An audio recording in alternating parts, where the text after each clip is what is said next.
waktu kemarin HRS pulang gitu, itu tiba-tiba lihat kan bandara udah kayak apa gitu. Itu nggak diundang, nggak tahu gimana, pokoknya tahu pulang penuh. Terus ada kejadian juga nikahan gitu kan, Tamburan, terus ada yang di puncak, ada yang apa ya, dan sekarang tersangka akan ditangkap gitu. Ini dari pandangan Mardigui itu apa gitu? Sesungguhnya apa memang dia itu harus pulang dan kemudian emang untuk ditangkap atau apa sih? Wah, jangan ketawa doang.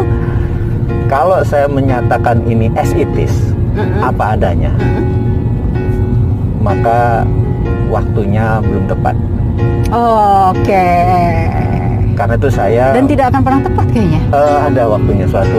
Tapi kalau jadi too early bagi saya untuk mengungkapkan informasi ini. Jadi banyak teman-teman yang HRS itu bagaimana, coklat itu bagaimana, ini rekayasa kah, ini bedil-bedilan kah, ini kesengajaan kah pulang dan lain sebagainya. Gini, ini lagi panas-panasnya.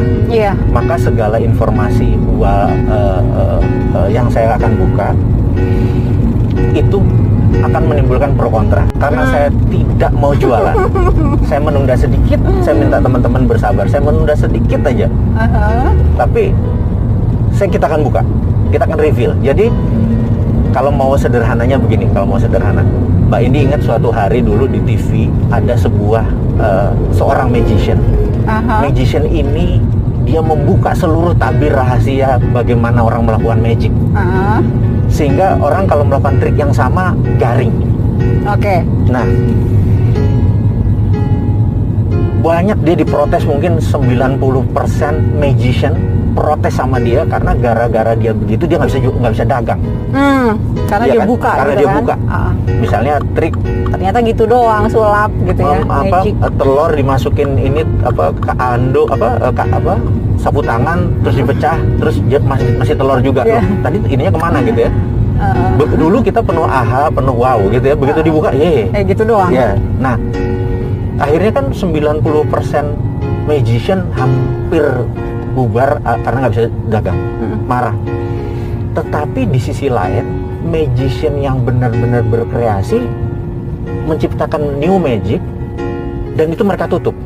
Sekarang magician dan ilusionis menjadi lahan yang baru yang nggak bisa ditiru.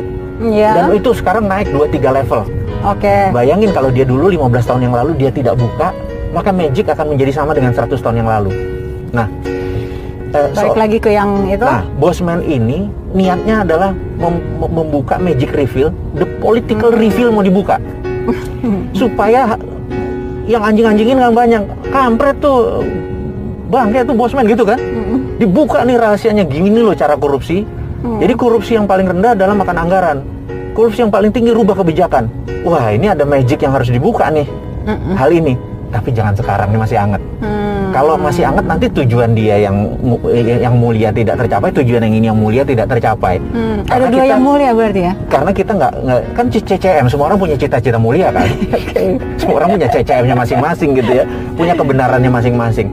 Itunya jangan dirusak dulu. Karena kita nanti menjadi orang yang ya persona non grata dari semuanya. Sementara kan kita mau ambil pelajaran, kita bukan mau jadi terkenal. Kita nih nggak nyari nama kok gitu ya. Jadi kita nih nggak nyari jeneng bahasa Jawanya, kita nih nyari jeneng gitu ya, nyari duit, bukan jeneng gitu. Nah ini, jadi suatu hari kita akan buka dari sisi kebenaran dari dua belah pihak.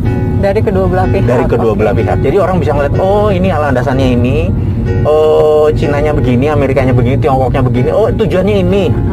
Indonesia, oh ininya begini, nah gitu, sabar, gitu ya. Oh salah toh ternyata, gitu kan? Aduh. Sabar. Jadi saya beberapa kali kalau teman-teman mulai hafal dengan gayanya kita nunggu cool baru kita naruh, gitu. Cool kayak sekarang ini orang lagi rame HRS, lagi rame tembak-tembakan, dia masih bilang Biden bisa kalah, Trump bisa menang. Lu gila kali ya? Tembak-tembakan juga itu tiba-tiba aja gitu di tol, CCTV di kilometer ini pada mati gitu kan, orang juga kok tiba-tiba langsung rusak ya di wilayah itu gitu. ya orang juga langsung banyak analisa sendiri juga gitu loh Mas Owi. kita nggak ikut dulu. Mohon maaf, kita saking taunya menjadi tidak tepat karena momentum. Jadi bagi saya momentum. Apa sih bahayanya kalau ngomong? Kan ujung-ujungnya kita ini ingin bernegara ini dalam arah yang menjadi negara berdaulat, powerful, menjadi global player, menjadi pemainnya bukan jago kandang, bukan tarkam, bukan antar kampung, bener nggak? Nah, ini tuh harus sampai jadi dulu baru hikmahnya kita beri. Ini masih di sini, masih belum di atas. Tuh, nanti eskalasinya masih naik nih. Biarin aja, nyawa 6 lewat juga biarin aja. Itu nyawa kan udah terjadi, nggak akan terjadi lagi. Tapi eskalasinya naik. Nah, eskalasi naik ini begitu mateng. Nah, ini yang bener nih, gitu. Baru kita ngomong. Masih begini, too early. Jadi kayak gini deh. Sewaktu Biden menang jadi oleh quick count, dinyatakan selamat, padahal KPU Amerika belum memutuskan. Iya. Jangan, kenapa sih mesti buru-buru? Kayak di sini kan? Kayak di sini juga kan? Kita cuma bilang alhamdulillah Anda menang. Udah sebatas itu. Tapi kita belum menyelamatkan Anda. Selamat ya, selamat berjuang, semoga amanah. Nanti pada saat KPU menyatakan dok, bener nggak? Iya. Jadi hal itu membuat kita ngerti bahwa ini udah puncaknya, nggak bisa digugat lagi gitu ya. Gak usah buru-buru, sabar. Ini pun masih sama nih, HRS dengan kasus ini masih akan naik, belum sampai dognya gitu. Nah, di situ baru kita buka gitu. Jadi kita selalu membuka sesuatu yang sudah matang. 1989 waktu itu ada Tiananmen, peristiwa Tiananmen. Pejabat Cina ini ada dalam dilema, mau ikut demokrasi Amerika, demokrasi ala Amerika ala Barat, atau China akan mempunyai platform sendiri. 12 jenderal menghadap Politburo, kalau ikut Amerika terbasah leher kami. Boleh baca, itu judulnya adalah bukunya The Secret Meeting That Changed China. Itu judul bukunya. The New Tiananmen Papers. Ini akhirnya China waktu dulu, Michael Hudson, guru besar ekonomi, ngajar di Peking University. Xi Jinping adalah salah satu murid dia. Jadi mereka bilang konsepnya Hudsonian akan dipakai. Nah, sejak saat itu China memutuskan, Tiongkok ya, saya selalu menyebut Tiongkok sebagai negara karena China adalah ras. Saya nggak anti China, saya anti komunis Tiongkok. Nah, ini harus clear nih. Oke. Bukan rasnya, bukan orangnya, tapi ya arah itunya ya. Iya. Jadi kalau Taiwan dia bukan komunis gitu ya. Ini sekali lagi ini cuman terminologi yang supaya paham. Kalau nyebut Tiongkok sih gitu, karena negara yang komunis gitu ya. Nah, kebijakan dia kalau komunis itu di dalam negaranya saya nggak ada masalah. Tapi sewaktu dia ofensif, walaupun pakai ekonomi, kita mempertanyakan, bukan anti loh. Kita mempertanyakan ini hanya saya harus banyak yang harus saya luruskan karena orang-orang banyak bilang lo anti Cina ya gitu. Enggak, partner bisnis gue Cina semua. Komisaris gue berapa yang Cina gitu ya. Dan saya pun berdagang sama orang Cina yang di Cina, yang di Tiongkok. Tapi swasta. Saya ini anti BUMN yang di bawah kementerian. Kenapa sih? Indonesia juga anti. BUMN Indonesia juga anti. Temasek, Kasana itu BUMN, tapi tidak di bawah kementerian. Tidak ada yang bukain selamat pagi Bu, selamat pagi Pak. Tidak dalam struktur departemen. Karena kalau dia di dalam departemen, jadi secara undang-undang ya, presiden dibantu oleh menteri. Itu dalam undang-undang. Menteri ini kementerian itu adalah regulator. Sementara di bawahnya dia namanya operator. Operation. Jadi contoh, BUMN itu badan usaha milik negara. Kalau di bawah kementerian, dia regulator, dia operator, mati swasta. Jadi kalau saya nih dapat mandat, saya bubarin itu departemen BUMN, kementeriannya, bukan BUMN-nya. BUMN-nya di bawah menteri terkait. Itu sebabnya Mardigu tidak pernah dapat mandat buat itu. Karena itu nggak pernah dapat mandat. Gitu. Iya, itu sebabnya. Karena teman-teman nanti nggak, yang itu tim sesnya nggak bisa dapat jabatan komisaris. Nggak dapat. Siapa yang membantu bosman gitu kan? Aduh, ya ampun. Ya udah, pokoknya sekarang bosman Sontoloyo ini Iya. banyak ya udah ngecap aja gitu, Ngecap aja gitu. toh nggak dianggap kan gitu. Jadi Ya, jadi kita bunyi aja bahwa loh kalau Anda saya setuju BUMN di bawah kementerian, ya monggo ya, argumenmu aja. Kita nggak setuju karena begini, karena akhirnya menjadi lahannya tim ses untuk duduk, sementara kalau Bosman dapat mandat, tim ses nggak dapat apa-apa, ngapain gue bantu dia, bener nggak? Iya. Itu jadi saya pikir oke, kita paham, bener nggak? Gitu. Aku tuh kan kenal Mas Wowi dulu pengawal Ya. terorisme, ceritanya gitu ya, Ya. ceritanya. Terus udah gitu kemarin kan banyak tuh di YouTube, ya sebut saja gitu, yang terkenal tuh semuanya ada Mardigu. Tunggu, ini perasaan narsum gue nih. Tunggu ya. Ini gue harus dapat nih narsum gue nih. Tapi kamu tuh ada di mana? Itu sampai kayak digilir gitu kan di beberapa YouTuber terkenal gitu, Iya, Mas iya. Wowi, ya kan? Dan kebanyakan yang mereka pengen ungkap itu lebih ke apa, konspirasi kayak gitu kan? Bener nggak? Jadi awalnya mungkin saya punya diary di sosial media yang selalu nama saya samar atau tempat saya samar, pokoknya saya tulis sebagai ungkapan, karena saya dari dulu nulis diary. Namanya apa dulu? Enggak, diary pribadi, benar-benar diary pribadi. Terus Aha. begitu ada Facebook di 2010-11, saya pindahkan diary tersebut ke sosial media, tapi saya samarkan, jadi tidak, bahasa Jawanya tidak cetok gitu ya, tidak benar-benar nulis as it is, saya tulis. Hanya mengekspresikan hari ini mau apa, hari ini ngapain, dan lain sebagainya. Ternyata cukup banyak peminatnya gitu ya, sampai Sosmednya dulu udah IG atau sosmed belum, masih Facebook? masih Facebook. Terus ternyata cukup banyak dan cukup banyak, tapi tahun bergeser 2013-2014 ternyata anak-anak muda yang generasi milenial lebih suka gambar gitu kan. Terus waktu itu tulisan. waktu itu masih tulisan. Oke. Terus beberapa tim kita bilang, gimana Pak kalau ini dalam bentuk gambar, dalam bentuk, saya bilang wah ya bolehlah digarap gitu. Nah terus suatu hari saya ada teman punya radio gitu ya, terus dia bilang, Mas bisa siaran nggak? Saya bilang, waduh, kalau siaran dengan apa namanya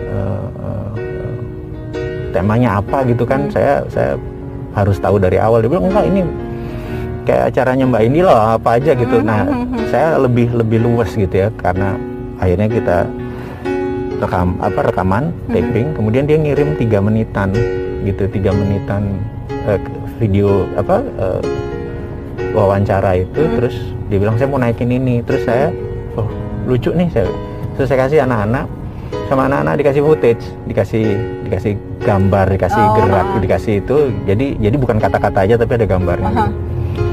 Terus saya sebar lewat WA tanpa niat apapun. Terus ternyata nyebar cukup kenceng gitu ya, karena saya dapat feedback dari beberapa, maksud lo apa nih gitu. Saya waktu itu soalnya videonya tentang mengkritisi Undang-Undang 45 yang diubah menjadi Undang-Undang 2002. Saya menganggap Undang-Undang 2002 itu, ini versi saya ya, versi saya dalam bernegara. Undang-Undang 2002 itu banyak berubah pasal 45, salah satunya adalah popular vote gitu.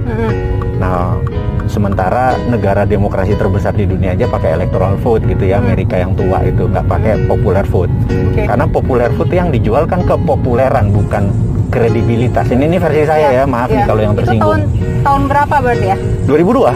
2000 sorry, yang radio itu. 2 tahun yang lalu. Oh, 2 tahun lalu. 2 tahun yang lalu. Oh, oke. Nah, di 2 tahun yang lalu. Nah, terus setelah saya sebar video itu, saya mempertanyakan ada baiknya kita merevisi undang-undang.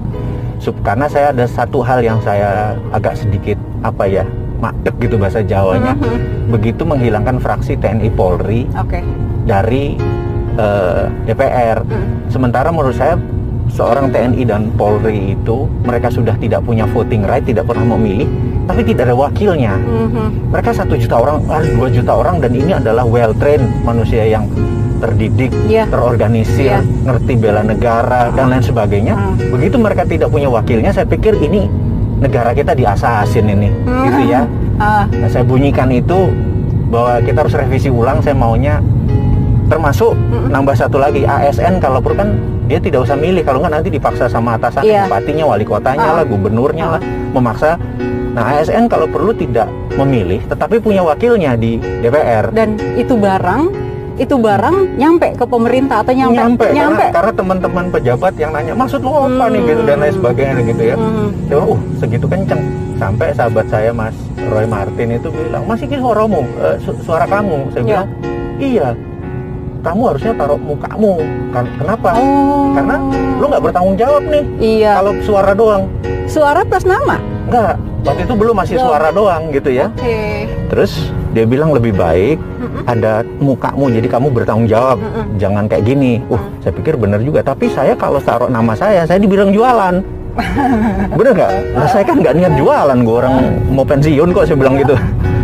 Terus gini aja, taruh namamu aja, jadi bertanggung jawab gitu. Nah, terus video berikutnya kita taruh nama, tapi kita nggak taruh foto karena kita nggak ada niatan untuk jualan gitu ya. Kita cuman akhirnya video 2-3 kita taruh di YouTube, ternyata responnya cukup bagus. YouTube pertama YouTube Mas Wowi tahun berapa ya berarti? 24 Juni 2019. Baru dong? Baru. Itu YouTube pertama? YouTube Tapi pertama. sekarang followernya udah edan-edanan gitu ya? Ya itu yang nggak ngerti, karena kita nganggap satu, tema kita berat kan. Kita rencananya mau buat 1000 video cara cerdas bernegara. 1000, sekarang baru 450. Ya berarti kan, dan itu setiap hari gitu ya, kita berikan teman-teman milenial. Saya merasa sejak reformasi 98 itu, PMP, Pendidikan Moral Pancasila, kemudian P4, bernegara kita tuh sangat kecil sekali porsinya, bahkan nggak ngerti sejarah, banyak nggak ngerti. Orang isinya hafalan semua dan porsinya mengecil. Jadi saya pikir terus juga pejabat sekarang banyak nggak ikut Lemhanas. Dulu di zamannya zaman Pak Harto apalagi ya, kita bukan membanggakan atau menjelekkan, tapi sisi positif kita lihat di zaman Pak Harto itu semua calon menteri di Lemhanaskan. Jadi Lemhanas dulu. Jadi kalau udah dipanggil Lemhanas, ini calon menteri nih. Padahal dari 100 orang yang dipanggil cuma 1 yang jadi gitu ya. Kalau sekarang ini dia jadi dulu. Sementara bela negaranya tidak ngerti. Jadi menurut saya karakter dia sebagai negarawan atau statement belum jadi. Nah, boleh dong kita bersuara bahwa ada baiknya mereka sebelumnya dilemhanaskan dulu. Jadi kalau ada misalnya Pak Presiden sekarang mau reshuffle nih, mungkin saya kasih judul Pak Jokowi Get Talent gitu ya. Tapi menteri. Tapi ada 2 tuh yang menteri harus diisi kan? Kalau perlu semuanya di reshuffle lagi. Serius? Nggak ada satupun? Kalau perlu ada satu menteri yang dipakai di semua posisi juga kan? Oh gitu ya. Nah, itu berarti sangat penting kan posisinya? Kenapa dia bisa begitu saya juga nggak tahu ya, kita nggak usah membahas itu. Iya, nah jadi harusnya di reshuffle itu, walaupun nanti dibalikin lagi di posisinya, tapi sebelum itu ada baiknya dia diikutkan di Lemhanas misalnya, atau lembaga sejenisnya, juga nggak tahu ada. Dia harus intens sekali gitu ya, memahami tentang bela negara dan untuk menjadi statement lah atau menjadi negarawan, sehingga waktu dia duduk kebijakan dia pro rakyat, ngerti apa itu pro rakyat, pro oligarki, pro sendiri. Tapi bicara soal bela negara tuh Mas, kalau ada gangguan dari misalnya Malaysia klaim lagu apa gitu, tuh orang-orang Indonesia tuh pada berkobar itu. Itu kita harus memahami bernegara tuh ada 7 pilar. Mungkin sekarang 9 pilar. 7 pilar kan IPO, Lexos, Hankam. Ya kan? Ideologi, politik, ekonomi, sosial, budaya, pertahanan dan keamanan. Nah, saat ini di Indonesia sejak 2002 karena kita pakai popular vote, maka isi media 80% masalah politik. TV kita ini coba aja isinya yang paling banyak apa gitu ya. Jadi bahkan ngomong di warung aja politik gitu. Iya. Nah, sementara di negara lain ya porsinya cuma 1/7 paling banyak gitu ya.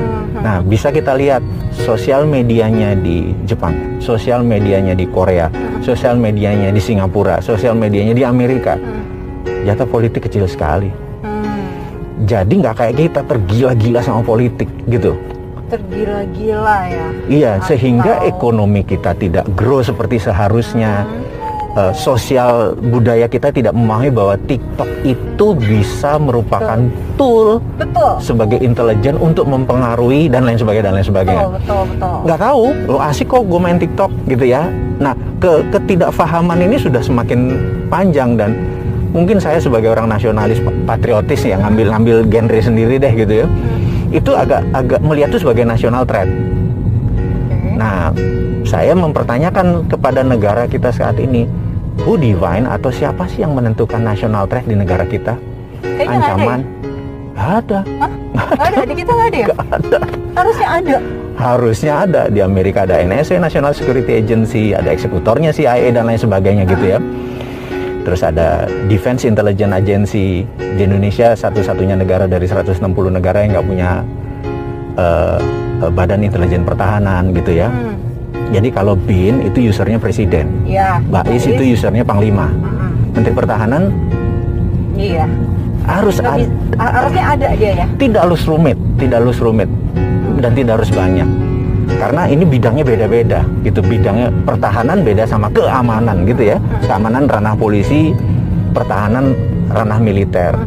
Militer tugasnya satu, eradicate threat, meniadakan ancaman. Polisi tugasnya adalah mempidanakan ancaman, dua hal yang berbeda. Ini meniadakan ancaman, kalau belum ada ancaman udah hilang dulu gitu kan. Iya.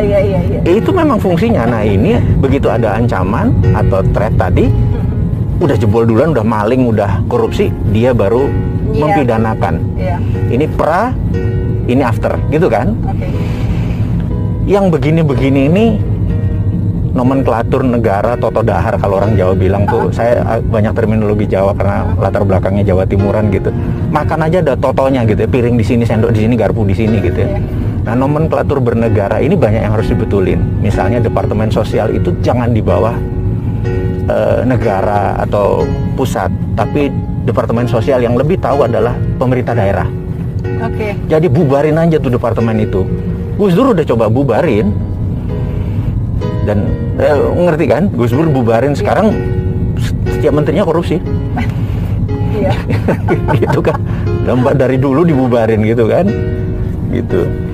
Bernegara itu Anda akan punyai power, Anda akan mempunyai kedaulatan, dan saat ini Indonesia sebenarnya negara yang harusnya menjadi global player, bukan follower. Dan untuk menjadikan negara global player, Anda harus berdaulat. Anda tidak boleh bergantung pada asing atau bergantung pada bahkan teknologi asing, pengetahuan asing dan lain sebagainya. Anda harus bergantung pada kekuatan sumber daya manusia Indonesia, sumber daya alam Indonesia, dan ini adalah power. Kita punya geopolitik yang besar. Geopolitik adalah kekuatan geografi untuk keunggulan politik, dan geoekonomi adalah kekuatan geografi kita untuk keunggulan ekonomi. Jadi kita mau mengingatkan dengan cara cerdas bernegara. Saya harap ke depan 2024 sampai seterusnya Indonesia bukan lagi negara yang follower atau mitu, tapi menjadi negara berdaulat yang punya arah yang jelas. Saya harap teman-teman muda rajin baca buku, berdiskusi yang sehat, tidak mengkritik tanpa ada solusi, dan terus semangat walaupun Anda merasa ekonomi sekarang berat karena masalah COVID. Tapi ini semua adalah great reset yang membuat Indonesia menjadi negara terbaik. Terima kasih. Serius banget ya? Iya dong. Serius banget deh. Pesan-pesan dari Bosman Sontoloyo. Itu. Thank you Mas Wowi. Sayang, thank you.